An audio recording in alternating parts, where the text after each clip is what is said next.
flatness, grief, sadness, lack of energy, loss, separation.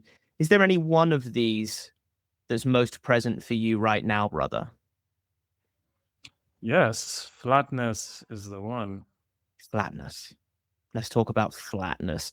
How is that for you right now? It seems like I'm actually in the perfect state for this conversation because for the last 36 hours or so, I've basically not felt much. Mm, And so it feels like the opposite of the joie de vivre. It feels like mm, why is life like this? Where is all the joy mm, that life occasionally has? mm, It feels kind of frustrating. Of course, it mm. doesn't make me want to. I'm not spiraling. I'm not having any suicidal thoughts or anything like that. But Glad to it's hear like, that. yeah, where is the joy of life? Where is that? Because Mm, if the mm. point of living is to like enjoy the experience, I wonder where it's gone. And it's not like I'm this stimulation heavy person that is trying to jump off a cliff or Sure. around or anything like that. I just want like very subtle joy, of Mm, which I've seen that it's not something that I've even ever really experienced because I took a test a long time ago and it asked the question of how often do you feel joy? And one of the mm, options was every day or mhm, most of the time in a week. And I was like, wait, that's an option. It's similar to mm. the meme that we see online where a person will ask, wait, do you guys have friends? Or something like that. Yeah, yeah. Yeah. It's like, wow, Yeah. people feel joy every day. Like, of course, there will be moments of sadness and all, but like joy is a constant or at least 50% there or something Mm, like that. Like, wow, you guys feel mm, joy often? That's so mm, strange. mm. So, yeah. So in many of the teachings that I've studied, brother, Mm, there is a distinction made between two kinds of joy. okay. One being the joy that we're all raised on, Mm, the joy that is dependent on circumstances, things, status, relationships. okay. So, in other words, this is a dependent joy. We require things to be a certain way. And we really believe and thus experience that the things have the power to make us happy. Mm, This is, of course, why people run around frantically trying to acquire things and status and money and pleasure. Of course, this kind of joy has an opposite side. As long as we're relying on that kind of joy, we're also susceptible to its opposite, the sorrow that comes of losing that money, losing those possessions, losing that status. mm, In fact, we could go so far as to say they are one and the same. That sorrow is actually uh, contained in that joy mm, because we know that nothing truly lasts, yeah. right? The other kind of joy spoken about in these teachings, which you may well be familiar with this Mm, concept, brother, is the kind of joy that is independent from things, places, people, events, status. This is a joy that does not flash, but rather glows. So we're not looking for fireworks with this kind of joy. So when you said there, you're not looking to jump off cliffs and seek thrills, that's perfect. The question is, of course, how do we realize, recognize this joy, given that it is not about addition, but subtraction? Now, of course, when we look into these great traditions where these teachings were shared, we see a lot of asceticism. We see a lot of renunciation. We see people giving up or even pushing away things, money, sex, status, thereby, in a way of speaking, and in the best case, forcing themselves into a position where they have to find that more sustainable source of joy. Mm. And this has worked for many millions of people. So this is absolutely a valid method. However, not very accessible to us as people living in the world in the 21st century. So the question that I started to ask myself was, do I have to push away or move away from the things, the people, the places, the experiences? Or can I see what the ascetics saw? Can I realize what they realized without becoming an ascetic? If indeed it's not about the things, the events, the status, then does it matter whether we have the things or not? Can we make the realization regardless of the circumstances? And the good news is, yes, we can. Yes, we can. We don't have to change a thing.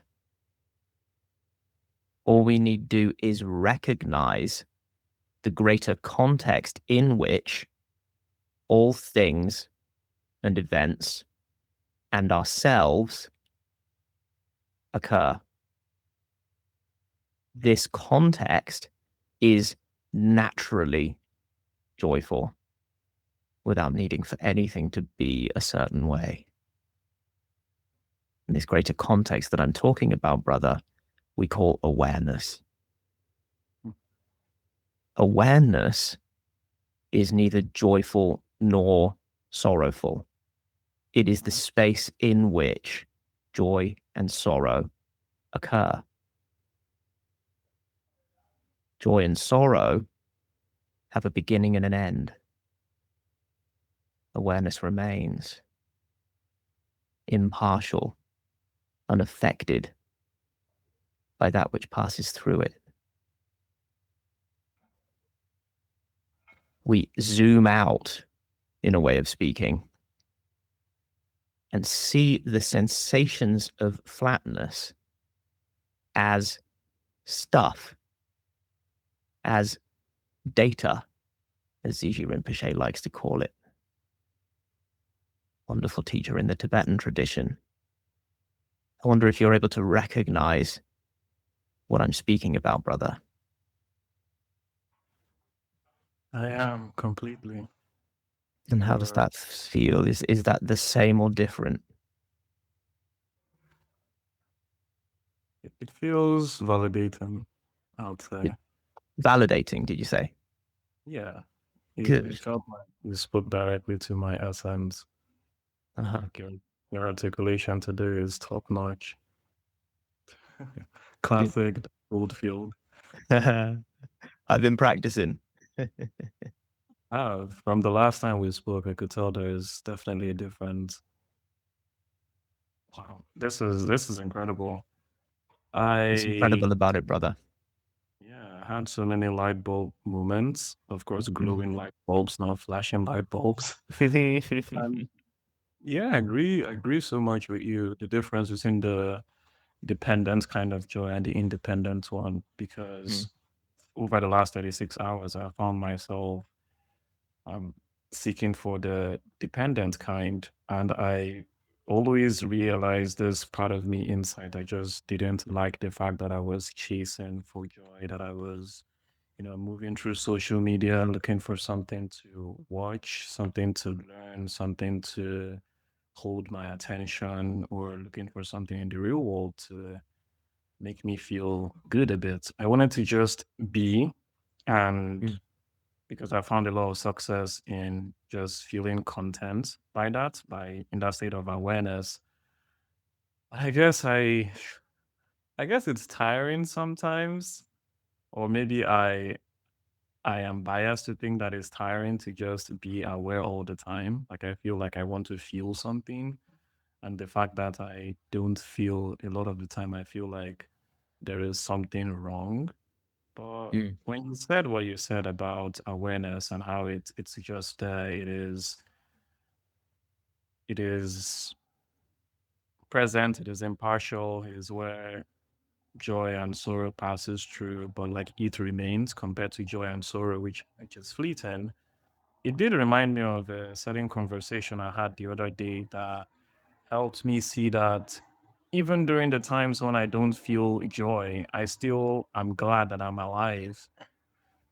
Mm. And I always took that for granted. I felt like sure, I may not be having the thoughts of like ending my stay here on Earth, but that's not really like an achievement. Like that feels like the baseline or something.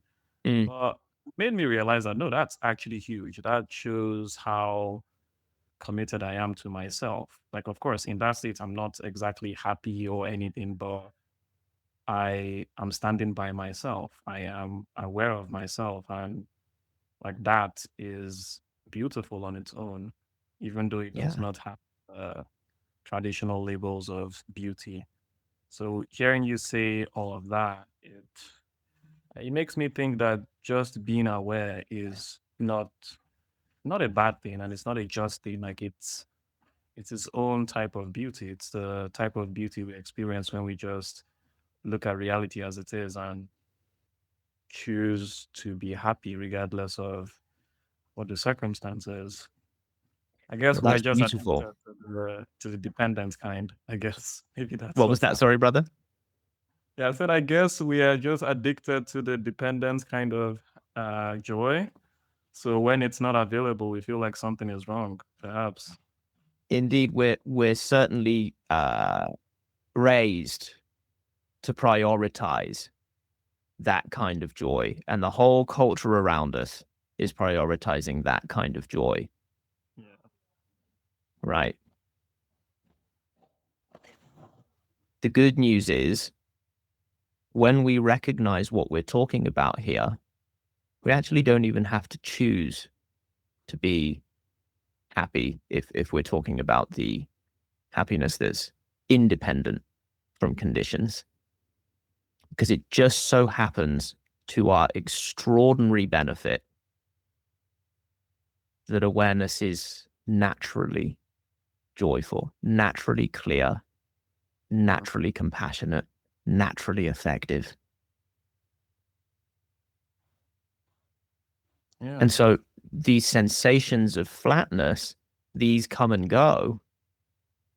Awareness remains in that appreciation that you were just speaking about, which is Oh, subtle, right? Compared to the fireworks that our culture tends to be looking for, the gratification that we're all raised to go after. This second kind of joy is, in a way of speaking, more subtle. Experiences of gratification stand out, right? They have a beginning and an end. There's all this chemistry going on in the body and the brain when we get that thing we really wanted. Of course, shortly after we get that thing we really wanted, it loses its luster. But the more we turn our attention, turn our recognition to the glow of awareness, actually we find it grows. When we start to prioritize this, relax into this, depend upon this,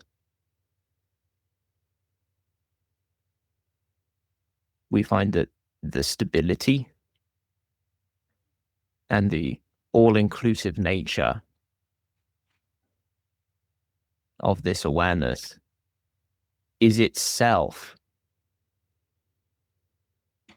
a tremendous gift, a gift with no giver and no receiver. hmm. It just is how things are. And now we're free of that constant battle of trying to get joy and escape sorrow.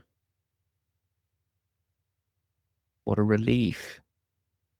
When we start to appreciate that relief more and more, now it grows. Now we're appreciating, we might even say living for that completely different kind of joy. Then we see, oh, well, in that joy, in that ease, in that relief, I'm enormously effective compared to when I was chasing those Yes. fleeting experiences. Now we start to operate on a completely different basis where the circumstances now are changing, but not because we're desperate to change them. They're changing because we've seen that the only game in town is to benefit ourselves and others. And now the circumstances do start to shift into some really wonderful looking things. Perhaps not the things we would have chosen before. For example, in my life, the first part of my life was characterized by me trying to be the best drummer in the world. Well, that wouldn't interest me now. But since stepping into this new way of being, operating on the basis of compassion, then as you've seen, we've known each other for a while. The things that I'm doing seem to me now infinitely more pleasing than anything that I was doing before. So it has this kind of full circle shape, right? We begin trying to get stuff, be stuff, have stuff, do stuff. We come full circle. We let it all go. That's the kind of the peak of the circle, and then we come full circle round to we're back in the world, so to speak, doing all kinds of wonderful things, but it's not about gratification this time. It's a natural outpouring. It's sometimes called the overflowing cup. We've tapped into that joy, so to speak, in such a profound way that the only thing to do is to share it. And that, of course, generates more joy. How does that sound? That sounds enlightening. Mm. It does. Enlightening in what way, brother? It felt like he just gave me permission to just be as I've been for a while. But, I just now realized that there's actually been nothing wrong with me. In fact, there's been everything right because I've always found myself in that state of always being calm and being in that state of gratitude, really.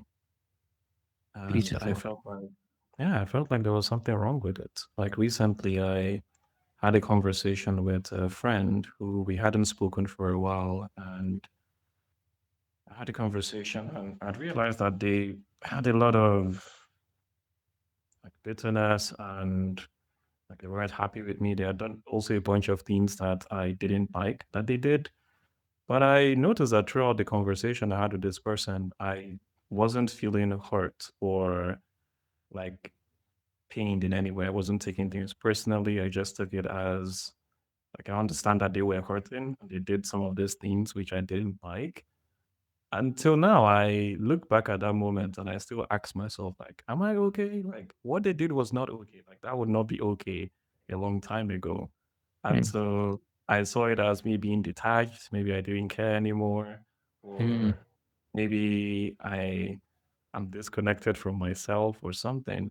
But what you're saying No. now makes me realize that I've actually been connected to myself the entire time. But now I'm not as dependent on what they do in order to feel happy because I'm already happy. I see their essence, and I know that they didn't mean harm. They just did things that I didn't like.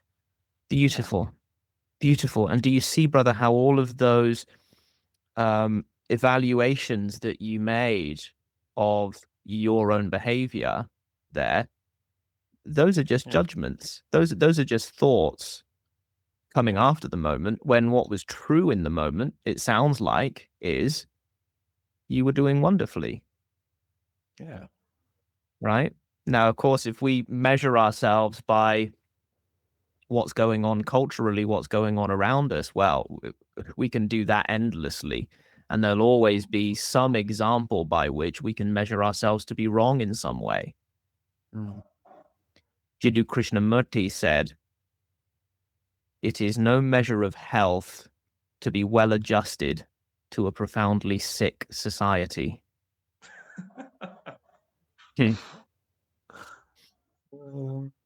Now, of course, I don't know the people around you, but, and this, of course, we could interpret a cynical tone in Krishnamurti's quote here. But what he's saying, of course, is people are unwell on the whole.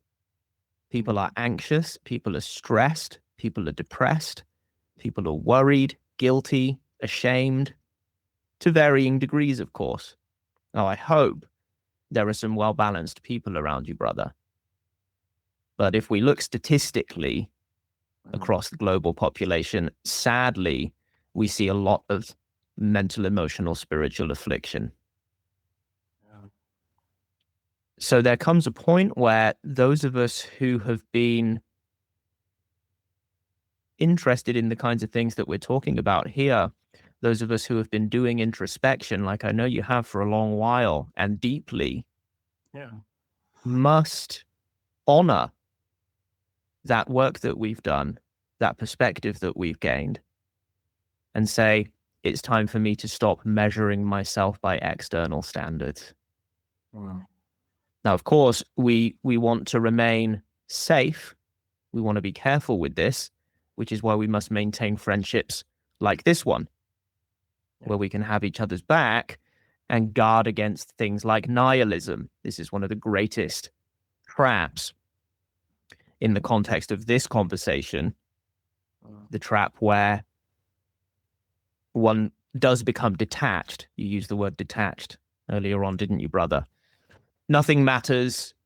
Everything's empty.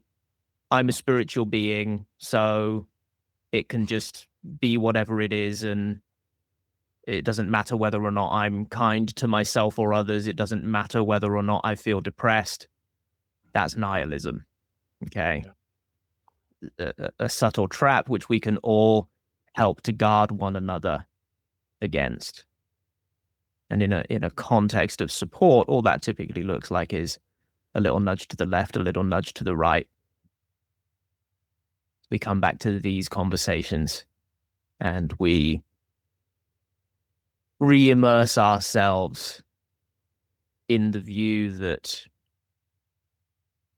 brings that natural joy, that glowing joy, that natural kindness, generosity, compassion. And a wonderful measure for this is, to quote Ziji Rinpoche again, a student asked her one time, how do we know if someone's really enlightened? And Ziji Rinpoche said, it's so simple. She said, someone who is enlightened is of benefit. Someone who's enlightened is of benefit. And I knew I'd always remember that quote from the moment I heard it. It's such a delightful and elegant way to describe what we're really interested in here. We're not interested in mystical experiences or just feeling nice for our own sake. We're interested in benefit. We're interested in goodness. And it just so happens that's our natural state, is to be good to ourselves and others. And as long as we're on that track, then it doesn't matter whether we look like or behave like others. In fact, we're likely to not behave like others. However, what I will say as well is there's another full circle shape, I had lots in common with the people around me before I started this journey. And then coming up to the top of the circle, I had very little in common with the people around me. My family experienced me as withdrawn. I fell out of touch with friends. I found I couldn't engage in small talk because my entire existence was about these deeper topics, this self-examination, this search for truth. And then coming back around to the other side, there's a great ordinariness. And you'll see this in these beings who are of benefit. There's an ordinariness. Now, of course, we can find sort of grand historical figures like the Buddha, and there's all this kind of veneration, but that's a cultural thing. If we were actually hanging out with Gautama Buddha, we would see a man who, although he was giving all of these teachings and was in this amazing culture of veneration, was nonetheless very ordinary in his behavior. And this is what we see from all the masters, all the ones who really knew what was up. Ordinariness. And so we come back full circle to where, yeah, we can talk about the weather with the neighbors, and we don't have to have an agenda of, oh, I'm kind, I'm doing good. You know, we just kind of see the opportunities where they show up. And that generates for us a kind of joy that we could never have found in the pursuit of gratification. So I know we were also somewhat talking about what you may or may not do with your life from here, brother. I wonder if that gives you any ideas. Oh, it gives many. It gives a lot. And I'm glad we started with this too, because this is a foundational thing and it opens a lot. Now I understand the benefits of having a gratitude practice, because if we consider the first kind of joy as gratification, I would say the second one is gratitude. And it's really beautiful. You helped me see it that way, because the thought I had before was that state of not really feeling happy or not be feeling sad, just feeling in between. I felt like it was not a good state to be in. Now I see that it's actually a beautiful state, because in that state I wasn't nihilistic. I actually was appreciating, like at my baseline, I do see the good in every single thing. When we tie it back to the conversation I had with that friend, for example, where I just realized I was taking all of everything that was happening so well, the fact that he had told lies at some point and every other thing. And I wasn't like angry about it. I wasn't like holding on to it, like, how could you do this to me or any of that. The fact that I saw that as something may be wrong. Maybe I didn't sleep well. Maybe I haven't too deep into it or something. Now I see that no, that was just me being secure, being myself. And I laughed when you brought that quote, the one about it is no measure of health to measure ourselves up to a society that is unwell. Because when you were saying everything, it just made me realize that I was being healthy and I knew I was being healthy, but because I am used to seeing so much unhealth, I felt like, oh, maybe being healthy is actually unhealthy. Like, so I Yeah. was ascribing labels like being detached and maybe I was people pleasing. That's why I wasn't too happy. But no, I knew I was not doing any of those things. I just was looking for like the external label to put on it. But now Yeah. I know, and with everything you've said, I now know that in times when I feel this flatness, it's an opportunity to slow down, to see the beauty in things that I may not have seen before, because there could be even a reason for that flatness. Perhaps it's the universe telling me to slow down. Like there's something coming, there is something you're being prepared for.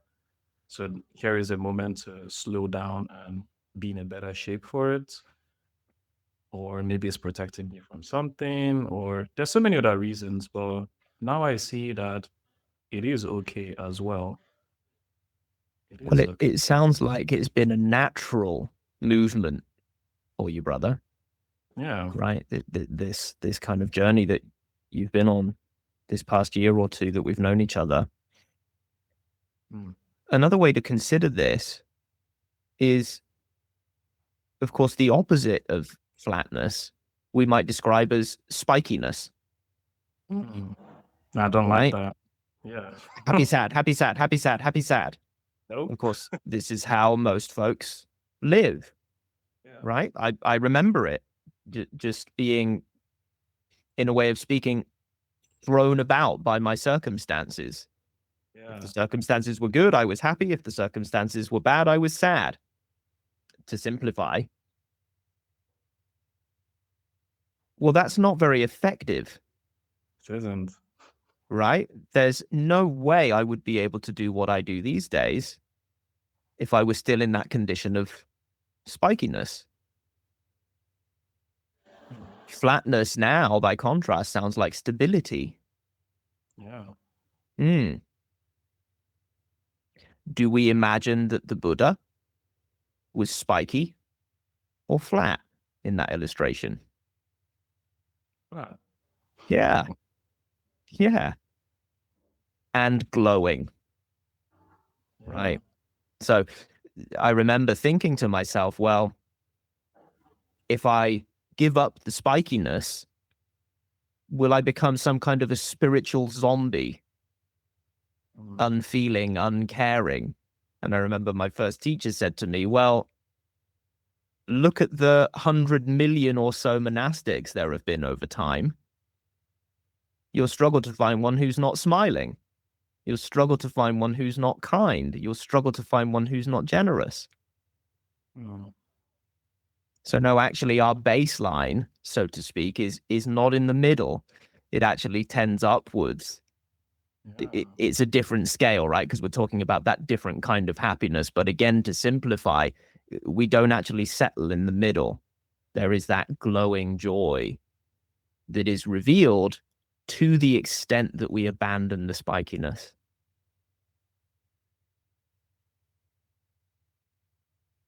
Yes. Pretty cool, huh? Pretty cool. Yeah. Now, of course, there is still a truth to the fact that as human beings, we are social creatures. So we can understand all of this. We can recognize this in ourselves.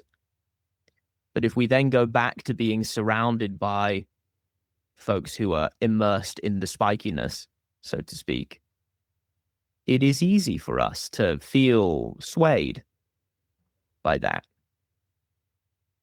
So I'm coming up with all kinds of plans to create community, brother, so that you and others can be together in this recognition.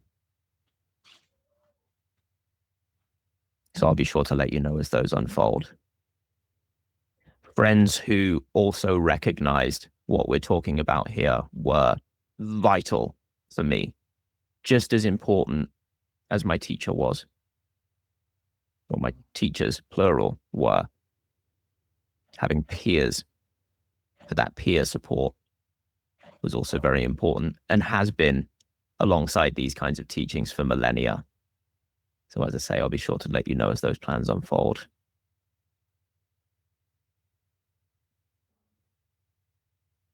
I'll be waiting on that. That does sound exciting. Makes it more real, right? Not only are we recognizing this for ourselves, we're hearing about, seeing it unfold in other people's lives as well. And of course, the integration is enormously important, right? We're not trying to be the yogi in the cave. We're in the world, we're in the marketplace. So how we bring this view into all of our circumstances is enormously important. And seeing others do exactly that helps us. We're essentially getting more data than we would if we were walking alone.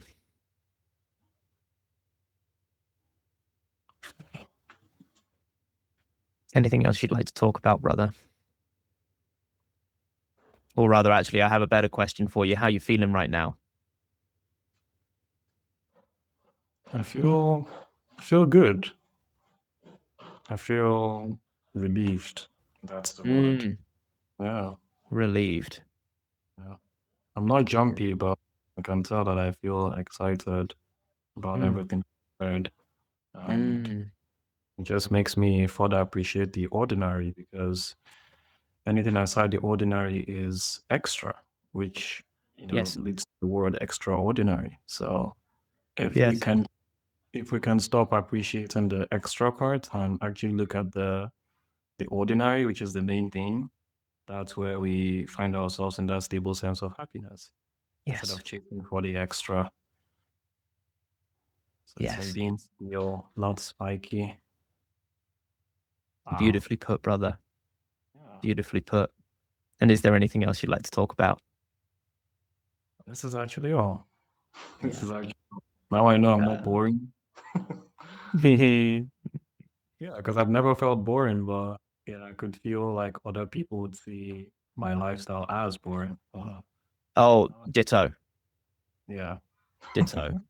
My life is incredibly simple, and I've only become more and more fond of simplicity as this recognition has deepened. Yeah. And this is the case for everyone who realizes this stuff.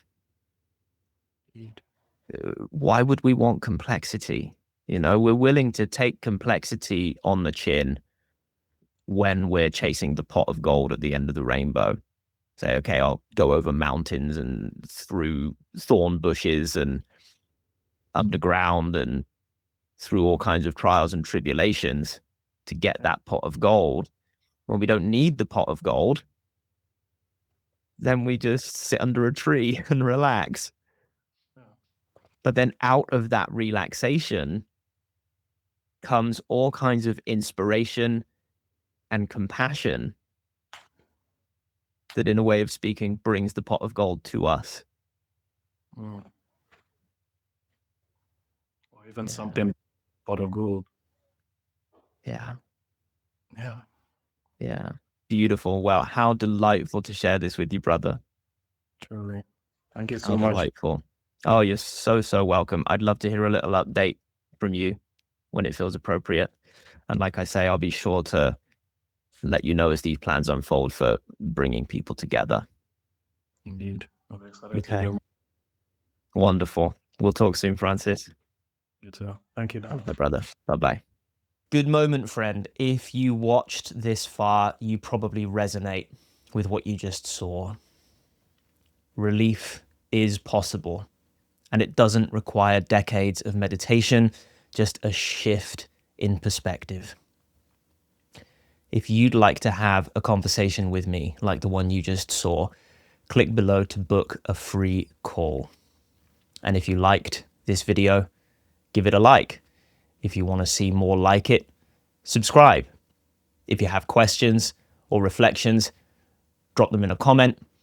And if you think someone else could benefit from what you just saw, send them a link. I hope to see you soon.